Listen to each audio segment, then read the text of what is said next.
আর সিবিআইয়ের স্ক্যানারে সন্দীপ ঘোষ ঘনিষ্ঠ দুই ব্যবসায়ী সুমন হাজরা আর বিপ্লব সিংহ, এই দুজন সুমন হাজরা মেডিকেল সামগ্রী সরবরাহকারী, দুজনেই মেডিকেল সামগ্রী সরবরাহকারী।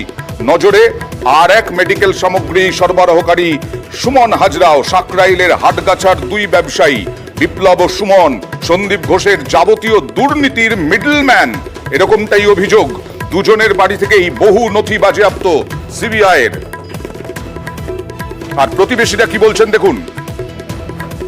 ছেলেটির একটা ওষুধের ব্যবসা, খুব ভালো ছেলে ছিল, 2-3টে গাড়ি, 2টো ড্রাইভার, লোকের সাথে ভালো পরিচিত। ভেতরে যে এত বড় একটা ছিল আমরা জানতাম না। এটা সিবিআই এখানে আসার পর আমরা সেটাকে জানতে পারলাম।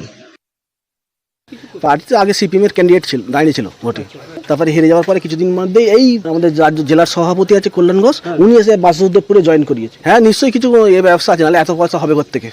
আগে কি করতো? আগে তো ছবি আঁকতো শুধু, এই এলাকায় ছেলেদের লেখা করতো, ওই গাড়ির নাম্বার প্লেট লিখতো, দেয়াল লিখতো, এইসব কাজ করতো।